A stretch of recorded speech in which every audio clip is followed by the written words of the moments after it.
Bonjour à tous. Donc de nouveau moi. Bonjour à tous, je suis Myriam Reynaud, donc je suis partenaire santé chez OnePoint et je suis accompagnée De Clément, oh là, je parle fort moi. De Clément Marie, je suis responsable de la practice data IA de Clarnet. Et donc on va vous présenter l'accompagnement que notre groupement vous propose de bout en bout sur vos projets d'entrepôt de données de santé.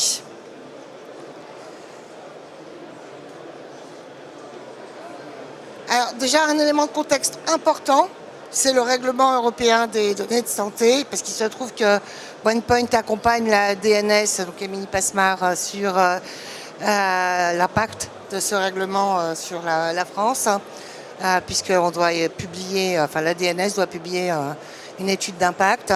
Donc un règlement européen pour la création d'un espace européen des données de santé, le HDS, pour European Health Data Space, qui a été signé et ratifié le 24 avril 2024, donc très récemment, et qui va s'imposer dans les 2 à 8 ans selon les chapitres. Ce qui est important dans ce règlement pour le sujet qui nous intéresse aujourd'hui, c'est ce qu'on appelle le chapitre 4, qui concerne l'utilisation secondaire des données de santé. Donc je vais citer Émilie Passemard, c'est dans la presse, donc il n'y a pas de problème. Donc tous les organismes publics ou privés qui détiennent des données de santé, structurées ou non structurées, auront l'obligation de faire en sorte que celles-ci puissent être mises à disposition à des fins d'utilisation secondaire, donc essentiellement la recherche et développement et les innovations en santé, contre une redevance pour compenser les coûts induits le cas échéant. Donc une obligation, ces données sont bien sûr anonymisées, sécurisées et doivent être utilisées à des fins de recherche et développement au niveau européen. Donc sans attendre ce règlement qui va avoir un impact important auprès des établissements de santé et qui va accélérer des souhaits de structuration d'entrepôts de données, des enjeux importants. Donc un enjeu de centralisation, bien sûr, des données, de conservation de ces données dans la durée. Donc, puisque en santé, je pense au SNDS, puisqu'il se trouve que j'ai fait la conception du SNDS en 2010 pour l'assurance maladie. Ce qui est intéressant, c'est d'avoir une durée de vie totale du patient pour pouvoir avoir une profondeur d'analyse importante. Or, dans les systèmes de production de données de santé, donc les DPI essentiellement pour les établissements, on est sur de la donnée courante, ce sont des systèmes d'information de production, d'où un besoin d'entrepôt de données et avec cette profondeur d'historique à des fins de R&D. Bien sûr, on est sur de la donnée de santé, donc un environnement aussi sécurisé que nécessaire. La CNIL, c'est un de ces derniers sujets où elle est particulièrement stricte. Des niveaux de données sécurisés, cryptés et anonymisés, que ce soit dans le SNDS ou dans les entrepôts de données hospitaliers. Tout un travail qui commence à se faire auprès des établissements concernés sur la qualité des données de santé. C'est bien beau d'avoir des données, mais en fait, d'abord il faut les métadonnées d'une part, et il faut des données homogènes. Il se trouve qu'en santé, il y a un certain nombre de normes qui existent, qui facilitent HL7, SIM10, etc., qui facilitent l'homogénéisation, mais néanmoins, la qualité des données est tributaire de la saisie de ces données, par exemple par les DIM dans les DPI des établissements de santé ou autres pour les données PMSI qui sont aujourd'hui très utilisées en recherche et développement. Donc tout un travail sur la qualité des données qui va s'accélérer puisque je ne l'ai pas mis en avant, mais des normes européennes dans le cadre du règlement vont arriver les unes derrière les autres qui vont normaliser chacune de ces données. Et bien sûr, la norme s'imposera. La traçabilité des données qui va avec l'intégrité, permettre l'interopérabilité des systèmes au sein des Dans l'entrepôt, on veut bien sûr les données du DPI, mais de tout ce qui tourne, ce qu'on appelle les plateaux techniques autour du DPI, l'imagerie si elle n'est pas dans le DPI, etc., etc., la pharmacie, etc., pour que, en fait, dans l'entrepôt, vous ayez l'ensemble des données de santé qui concernent le patient. Et donc, il va falloir pouvoir, si ce n'est pas fait dans les systèmes d'information de production, s'ils ne sont pas interopérables, il va falloir faire alimenter et faire rendre interopérables au sein de l'entrepôt ces sources de données pour que les données soient mises en cohérence.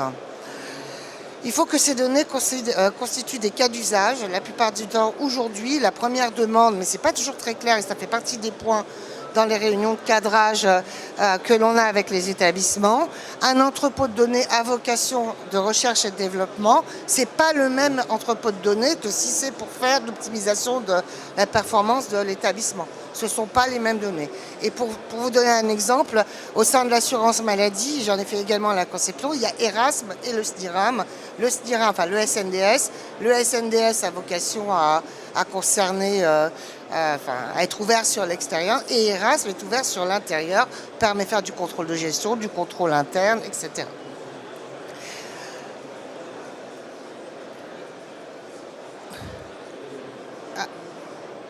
Et enfin, dernier point, l'objectif de ces entrepôts, c'est quand même de construire, de mettre de l'IA derrière, pour la plupart. Qui dit IA dit Big Data. Dans Big Data, il y a data, il faut beaucoup de data, sinon on n'a pas de modèle en IA. Et avec les IA, on attend des modèles d'aide à la décision, donc une boucle entre l'entrepôt de données et un retour sur les systèmes d'information de production. Il reste de la place pour ceux qui veulent s'asseoir, n'hésitez pas. Alors, où en sommes-nous aujourd'hui? Deux grands cas de figure. Le premier cas, c'est les établissements qui sont déjà financés, dont les projets sont déjà en cours, par le biais des vagues 1 et 2 du Ségur numérique de la santé. Donc ces projets sont en cours. Et les établissements retenus, on les a tous épluchés. Ce sont la plupart des CHU, CHR et AP, les 3 AP. Quelques entrepôts régionaux, donc le GCS Grand Est, Nova et Hugo. Le futur entrepôt de données des CLC, enfin des CLCC, pardon, des centres de lutte contre le cancer. Quelques établissements privés non lucratifs, donc Foch, Saint-Joseph, Paris, je ne sais pas tout citer parce qu'il y en avait trop, mais il y en a quand même une petite dizaine, et c'est tous de la vague 2. Foch, Saint-Joseph, Paris, Saint-Joseph, le groupe Saint-Joseph, Marseille, non pardon, le groupe Saint-Joseph Paris, Saint-Joseph Marseille, l'hôpital européen, Montsouris, l'Institut catholique, le groupe Institut catholique de Lille, et il y en a encore quelques-uns. Et puis un privé, le groupe Elsan, avec quasiment l'ensemble de ces établissements. Pour tous les autres, aujourd'hui, ils ne sont pas financés. Néanmoins, il y a des projets qui sont en train d'avancer, qui n'avancent pas de la même manière. Et on va vous détailler, je vais vous détailler le cas numéro 2 avant que nous vous détaillions le cas numéro 1. Donc le cas numéro 2, c'est les autres établissements. Aujourd'hui, ils sont un certain nombre, et on les voit parce qu'ils nous sollicitent, qui sont plutôt en phase de cadrage et de maturation pour créer c'est pas des ETS, des entrepôts de données multicentriques. Donc les établissements se regroupent pour pouvoir avoir une force de frappe suffisante en termes de data et puis en termes de niveau d'investissement. Ça coûte très cher, un entrepôt de données. Je crois que c'est le point le plus important, c'est la sous-estimation des coûts d'investissement et de fonctionnement d'un entrepôt de données. Donc les établissements concernés que nous on rencontre aujourd'hui, donc les instituts de recherche, aujourd'hui OnePoint travaille sur ces sujets-là avec le groupe d'instituts Curie, Pasteur et Imagine qui se sont regroupés pour travailler sur leur data ensemble. Les groupements hospitaliers, vous avez un certain nombre de groupements hospitaliers qui sont en fait des GHT, en fait, qui sont les anciens GHT qui ont fusionné pour être un seul établissement. Donc ils ne sont pas régionaux, mais ils sont quand même départementaux, ils ont une force de frappe importante, et certains de ces groupes hospitaliers aimeraient avoir leur entrepôt de données. Des entrepôts qui sont spécialisés pour la plupart du temps, en lien avec le premier point, en cardio, beaucoup en onco, on voit notamment en lien avec les instituts de recherche, en génétique aussi également.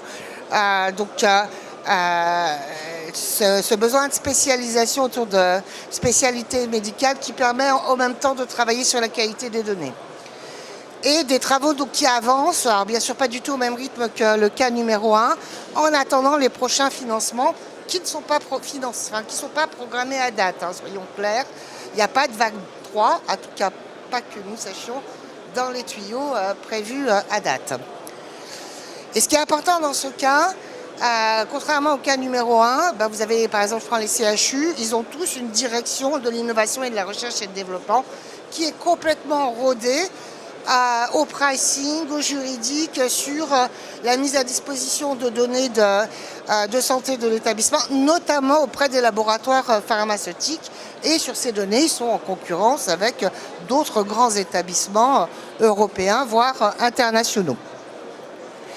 Donc un vrai savoir-faire au niveau, par exemple, des CHU, y compris au niveau de certains CLCC, je pense à l'IGR, je pense à Curie. En revanche, pour les établissements qui souhaitent aller vers des entrepôts de données multicentriques que l'on cite, notamment les groupes hospitaliers, il n'y a pas ce niveau de savoir-faire, il n'y a pas en termes d'organisation, de montée en compétences et de moyens disponibles, tant juridiques que financiers et accompagnement de projets de R&D. Et donc cette montée en compétences doit se faire en même temps que le projet d'entrepôt de données de santé. Et c'est un point important parce que ça veut dire qu'il ne faut pas prévoir l'entrepôt de données de santé en un coup. Il va y avoir un rodage de la demande, des usages en fonction de la montée en compétences. Et on est sur des entrepôts de données qui se construisent, la CNAM dit par appartement, des bases métiers par appartement, donc de manière itérative et progressive dans le temps. Et puis bien sûr en gouvernance, puisque qui dit multicentrique, ça veut dire se mettre d'accord parmi l'ensemble des partenaires sur quelle data, quel prix, quelle clause juridique, etc. Plus il y a d'acteurs et plus c'est complexe. Donc je vais vous faire un petit zoom sur ce cas numéro 2. Donc c'est un retour d'expérience de OnePoint sur les cas les établissements que nous accompagnons en ce moment. Donc les 4 piliers sur lesquels il faut travailler en phase de cadrage de l'entrepôt, c'est le volet politique qui dit partenariat, et bien dit gouvernance. Donc quel maillage et quels alliés solliciter, avec idéalement des données complémentaires. Est-ce que c'est à un niveau géographique, donc GHT versus régional? Est-ce que c'est un niveau spécialisation médicale, donc oncologie par exemple, donc tous les CLCC qui sont regroupés ensemble pour avoir un entrepôt oncologique, mais on voit des choses arriver en cardio, on voit arriver des choses en gynéco, en ophtalmo aussi, et c'est intéressant parce que ça permet en même temps de travailler sur la qualité des données, comme je disais.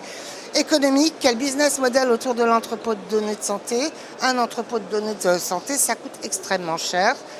Ça coûte, il faut mettre, l'unité c'est 1 million d'euros, c'est pas 10 000 euros ou 20 000 euros ou 40 000 euros. Donc avant d'aller vers un entrepôt complet qui coûte aussi cher, eh bien il y a des passages intermédiaires qui sont proposés et qui sont intéressants pour ne pas attendre des financements très importants pour pouvoir démarrer.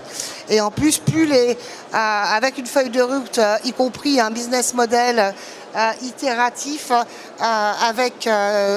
qui permet d'avoir des recettes et des coûts progressif en fonction de la montée en puissance de l'entrepôt et des acteurs autour de cet entrepôt. Plus vous avez un existant fort, et bien sûr plus vous êtes fort pour avoir des financements. Donc ce sont des cercles vertueux ou vicieux.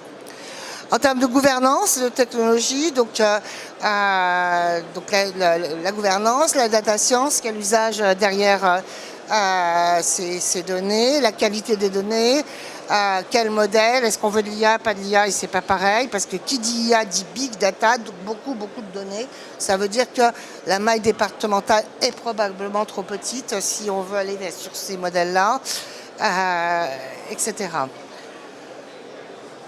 Et idem en termes de technologie, il y a des technologies proposées qui sont beaucoup moins coûteuses et beaucoup plus simples à mettre en œuvre, y compris en matière de développement, de maintien, de maintien et d'hébergement. Mais tu vas nous en parler beaucoup mieux que moi sur ce point-là. Et en termes de trajectoire, donc comme je vais y revenir sur la page suivante, ce qui est important, c'est de prioriser les cas d'usage pour prouver rapidement la pertinence donc de l'approche, la valorisation des données, donc commencer à faire rentrer de l'argent, et surtout cette priorisation sur ces cas d'usage va vous permettre d'obtenir des financements complémentaires, comme je vous disais, amorcer la pompe du cercle vertueux. Embarquer, faire monter en compétences ces équipes, comme je vous le disais, dans les CHU, il y a une DIRD, il y a une direction de la recherche et développement dont c'est le métier. Ces directions n'existent pas pour la plupart dans ce cas, et donc il faut la créer, ou en tout cas créer des instances, des pools de compétences qui commencent à s'organiser et se structurer. Et puis bien sûr, ne pas oublier les enjeux réglementaires. Je vous ai parlé du règlement européen, mais pas seulement. Et puis la CNIL, toujours omniprésente sur ces sujets. Donc, comme je vous le disais, une approche itérative sur ce cas, donc en identifiant rapidement un quick win, par exemple sur un périmètre médical. Dans l'exemple qui est ici, c'est le choix qui a été fait, c'était la cardio, mais ça pourrait être un autre. Vous pouvez passer par un tiers-lieu d'expérimentation, ça évite d'investir tout de suite dans l'entrepôt, mais de commencer à structurer vos datas, faire monter en compétences et d'aller chercher les financements. Et bien sûr, tout ce qui est dans le tiers-lieu d'expérimentation va venir s'intégrer dans l'entrepôt de données. Ce qui est dans le tiers-lieu d'expérimentation pouvant être considéré comme un pilote, quoi, en fait, un premier socle pour démarrer. Un point très important, et on va faire un webinaire CIH sur le sujet, des institutionnels tant santé que fonds européens, je n'ai pas le droit d'en dire plus, donc j'en dirai pas plus, nous font savoir que les fonds européens sur l'innovation et la R&D, le domaine où c'est le moins utilisé, c'est la santé. Et donc, c'est pour la France, par rapport aux autres pays, et c'est bien dommage. Donc, il y a de l'argent à aller chercher, c'est un savoir-faire que n'ont pas aujourd'hui un grand nombre d'hôpitaux et sur lequel il n'y a pas que des financements Ségur, BPI 2030, etc. Il y a aussi des fonds européens. Alors, la contrepartie des fonds, c'est le jackpot, pour les établissements qui en ont eu, c'est le jackpot. Par contre, les contreparties en termes de pilotage de projets, de reporting, etc., sont celles européennes, sont très rigoureuses, si je puis dire, sont très rigoureuses, et si elles ne sont pas respectées, contrairement à la France, il faut rembourser l'argent. Donc il ne faut pas prendre ça à la légère. On peut avoir une très mauvaise surprise si le contrat n'est pas respecté. Donc voilà pour le cas des entrepôts de chantier qui en sont à leur stade de balbutiement, en fait, où des acteurs se regroupent, souhaitent mettre en commun leur data, valoriser leur data dans une logique multicentrique.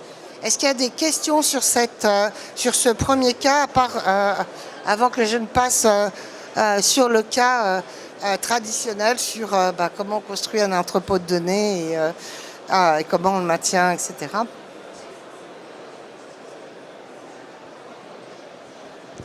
Merci Myriam. Je vous réveille avec la voix, mais c'est bon là? C'est bon? Bon, parfait.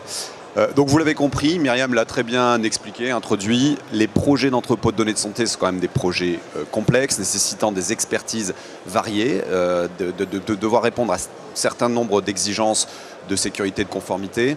Et donc cette pluralité d'expertise, elle est nécessaire, elle est difficile à trouver, hein, même pour un acteur qui veut mettre en place un entrepôt de données de santé. Et l'association, le partenariat entre OnePoint et Claranet permet d'y répondre pleinement. Ça, c'est important à noter. Hein. On va devoir retrouver des expertises autour du cloud, de la sécurité, de la data science, de la data analyse, etc. etc.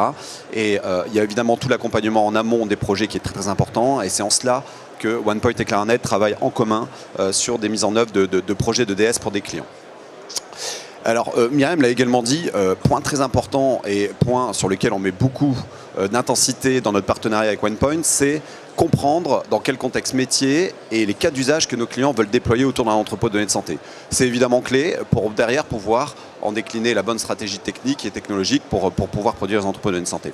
De par notre expérience, on voit qu'il y a 4 grands domaines de cas d'usage aujourd'hui dans les entrepôts de données de santé.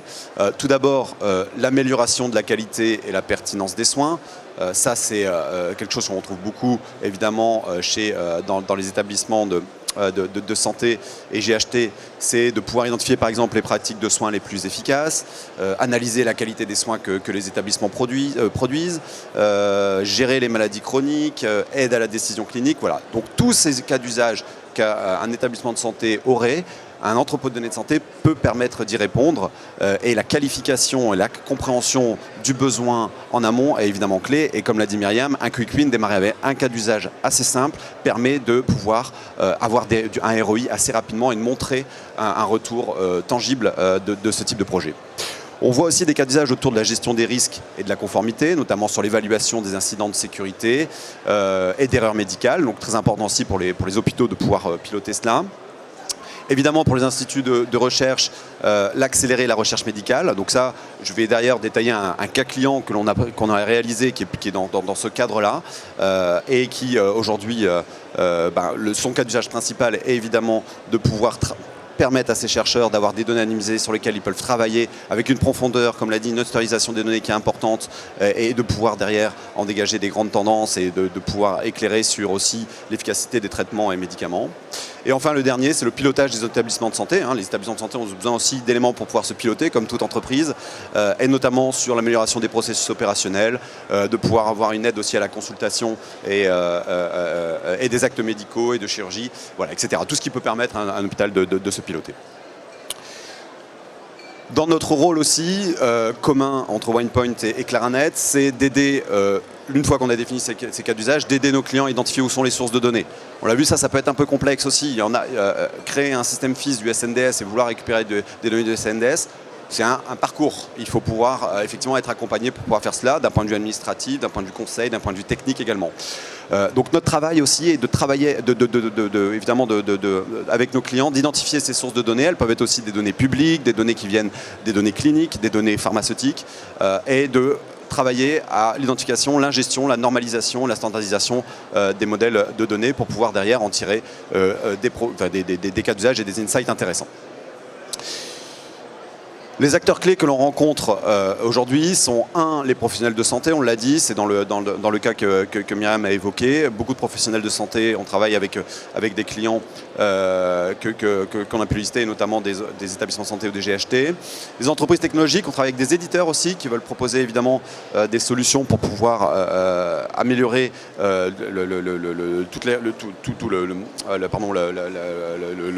le cycle de vie de la donnée ou de consultation de ces données, et donc de travailler avec des acteurs comme nous pour pouvoir le conseiller pleinement sur les aspects techniques et technologiques.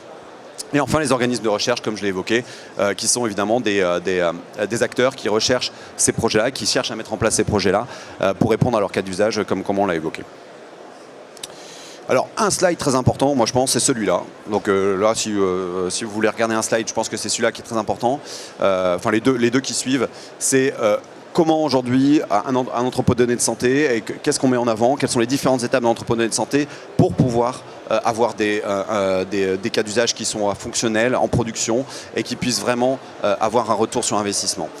Tout d'abord, on travaille sur tout ce qui est data collect, on l'a dit, donc pseudonymisation des données si elles ne sont pas encore pseudonymisées, l'ingestion des données, tout ce qui va être lié à la typologie de la donnée et la protection d'un point de vue conformité et sécurité.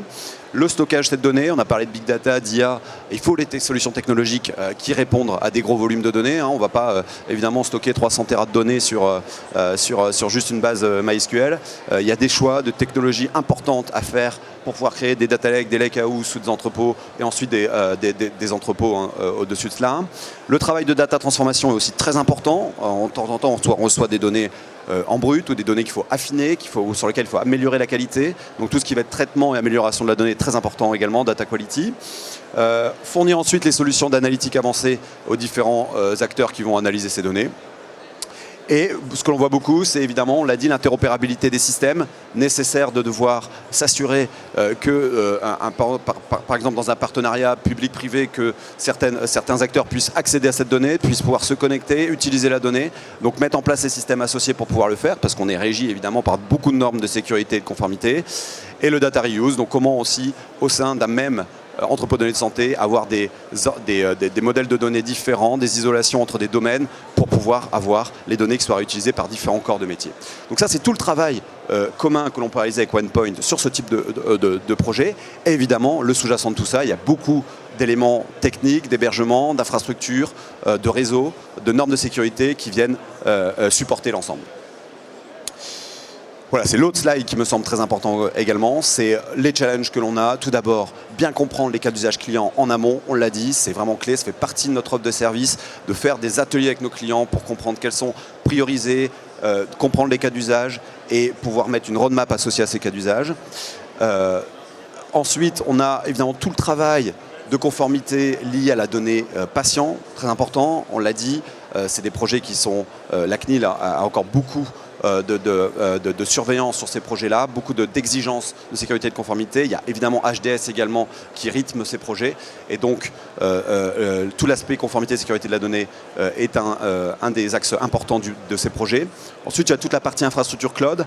Quel cloud provider choisir, quelle infrastructure, cloud de confiance, cloud souverain ou non, scalabilité, sécurité, conformité. Voilà, l'ensemble des éléments qui nous permettront d'avoir une plateforme efficiente, redondante et scalable dans le temps. Et enfin, l'apport d'expertise. Mettre juste en place un entrepôt de données de santé, techniquement, évidemment, c'est faisable, mais on voit bien que nos clients ont besoin d'accompagnement sur la partie data, sur la partie mise en conformité, maintien de la conformité, évidemment, également le MCO, le maintien en condition opérationnelle de la plateforme, et le conseil que l'on peut réaliser autour de l'ensemble des solutions. Voilà, donc notre offre, vous l'avez compris, se compose en une phase d'accompagnement et conseil à MOA, les aspects de conformité et réglementaires, les solutions data, la sécurité. Une phase de mise en place, intégration aussi bien sur la partie technique que fonctionnelle, et qui va avec toute la partie ingestion et modélisation des données identifiées. Et ensuite une phase de managed services, de management de l'ensemble, continuer à suivre ces projets dans le temps pour s'assurer d'une qualité complète, pour s'assurer que des nouveaux cas d'usage puissent intégrer ces projets, pour avoir une gouvernance aussi avec d'autres entités qui doivent potentiellement s'interconnecter à ce système. Ça, c'est aussi toute la valeur ajoutée de nos deux organisations. Ça, je vais passer rapidement parce que c'est les exigences EDS, partage de responsabilité. Je vais passer rapidement, je pense. On a beaucoup de normes de sécurité aussi que l'on met en place pour nos clients. Ça fait partie aussi ça, de l'ADN de Claranet, d'être très pertinent sur l'ensemble des mesures de sécurité que l'on peut avoir. Et on a identifié, on a toujours ces matrices et ces courbes de maturité, de niveau de sécurité que l'on a sur tous les projets qu'on mène chez Claranet. Et pour les entrepôts de données de santé, on a ces deux niveaux qui doivent être absolument respectés pour pouvoir répondre aux exigences, notamment de HDS, mais surtout de la CNIL sur les mesures de sécurité. Voilà, je reprends l'offre de service un peu plus détaillée ici, mais je vais également passer parce que je l'ai évoqué, parce que je voudrais vous évoquer un cas concret d'un client qu'on a réalisé sur un entrepôt de données de santé. Alors c'est un institut de recherche, on n'a pas pu le citer aujourd'hui, mais son besoin, il avait plusieurs enjeux. Tout d'abord, c'est un acteur qui a un partenariat public-privé, comme je l'ai évoqué tout à l'heure, qui nécessite de pouvoir avoir des collaborateurs d'industrie pharmaceutique et des chercheurs ou des data scientists d'industrie pharmaceutique qui puissent se connecter à l'environnement. Donc l'idée est de mettre à profit toutes les données qu'ils ont et toutes sur leur recherche médicale, des données issues du SNDS au profit également de partenaires privés. Leur cas d'usage était beaucoup sur l'étude de trajectoire des soins liés à une maladie particulière, le parcours des soins des patients et d'aide à la décision par rapport à ces soins-là. Donc vraiment travailler sur ces cas d'usage aujourd'hui. Leurs enjeux techniques étaient d'avoir il y a un volume de données assez important, plusieurs centaines de téras de données, donc d'avoir des solutions adaptées, je l'ai dit tout à l'heure, des solutions également pour pouvoir avoir des data scientists qui se connectent à la plateforme, qui puissent avoir tout l'environnement de data science prêt à l'usage et sécurisé, et respectant évidemment les mesures de sécurité. Ce qu'ils recherchaient avant tout, c'est qu'ils savaient très bien que ces projets-là, on l'a dit, peuvent être complexes et à maintenir dans le temps. Donc un acteur qui puisse faire le MCO, maintien en condition opérationnelle, et le maintien en condition conformité. Donc s'assurer qu'effectivement chaque changement que l'on fait sur la plateforme, sur le fonctionnel, continue de respecter les exigences de sécurité et de conformité émanantes de HDS et de l'EDS, du référentiel EDS de la CNIL. Il y avait en plus un projet, parce qu'ils avaient commencé à poker ça, de migration d'Oracle vers Postgre qu'on a réalisé. Et évidemment les enjeux de conformité, bon, vous les connaissez, HDS et EDS. Et donc on a réalisé ce projet en une dizaine de mois, avec ces phases d'atelier avec le client, d'accompagnement au remplissage des dossiers pour la CNIL, à l'architecture globale de la solution, aux définitions des cas d'usage et à la mise en place évidemment de l'entrepôt de données de santé techniquement. Alors ici il y a quelques technologies qui ont pu être mises en place pour ce client. Je l'ai dit, des volumes de données importants. Évidemment toute la traçabilité des accès, on l'a évoqué, est primordiale dans ces projets-là. Donc nos administrateurs se connectent via des bastions Walix. Les partenaires qui viennent utiliser, se connecter sur la plateforme pour pouvoir faire de la recherche utilisent l'environnement Citrix et du VDI complètement sécurisé. On récupère les données avec des outils d'ETL qui sont chez le client ou d'autres sources de données que l'on récupère. On a mis en place des outils d'analyse et de reporting à base de Jupyter et d'environnement de notebook pour les data scientists et des environnements également de data exploration pour les différents profils de data ingénieurs, data analystes qui se connectent à la plateforme. On a un gros data lake qui a été construit sur base de la solution Cloudera, qui est une solution big data, enfin plutôt une distribution. Oui, Big Data et Machine Learning pour ce client-là, avec un Data Warehouse qui a été remodélisé sur un PostgreSQL Enterprise, EDB, sur du Kubernetes. Et ensuite, des outils de sécurité et des outils de traçabilité, des outils d'authentification forte, double authentification sur les plateformes qui est primordial, le chiffrement des données, la traçabilité, l'ensemble des logs qui sont centralisés au sein de la plateforme, et des outils de gouvernance data pour le data lineage notamment, le catalogue de données, etc. etc. Donc vous voyez, ça nécessite des expertises très variées, ce type de projet, dès la conception, l'exécution et le maintien de l'ensemble, puisqu'on se retrouve avec des sujets d'infrastructure, réseau, sécurité, data, avec des technologies assez poussées.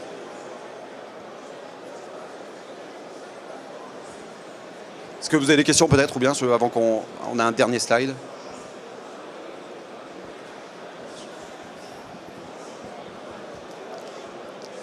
Alors, donc, si vous souhaitez être accompagné de notre groupement, je crois qu'on peut le dire, on est le seul groupement qui peut vous proposer une offre de bout en bout CAIH complète, depuis la conception, y compris l'avant-projet, la maturation de votre projet, la feuille de route, jusqu'à l'hébergement, en passant par le développement, etc. Donc, puisque OnePoint est titulaire de 3 des 4 lots CAIH AMOA, donc, qui couvrent tous les acteurs de la santé et la e-santé. Donc la conception, la chefferie de projet, le déploiement et la conduite du changement. Et avec Claranet, nous sommes également titulaires du lot 1 et du lot 3, mais dans ce cas-là, c'est le lot 1 qui probablement vous intéresse le plus. Dans le cadre du lot 1, qui est un lot un peu particulier par rapport aux autres lots, vous avez tout un ensemble d'UO propre pour les entrepôts, en fait, qui permet de faire la MOE, la stratégie gouvernance cloud, la conformité HDS, le cloud, enfin l'hébergement, cloud public ou privé, les services managés, la partie usage avec des UO pour avoir des data scientists, etc. Donc le marché a été prévu pour pouvoir faire du bout en bout par le biais du support CAIH. Et donc si vous souhaitez utiliser ce support, n'hésitez pas à nous contacter et on vous aidera à adhérer si vous n'êtes pas encore adhérent et à vous accompagner sur votre projet au stade d'avancement de votre projet. Est-ce que vous avez des dernières questions? Donc, merci beaucoup pour votre... pour votre écoute.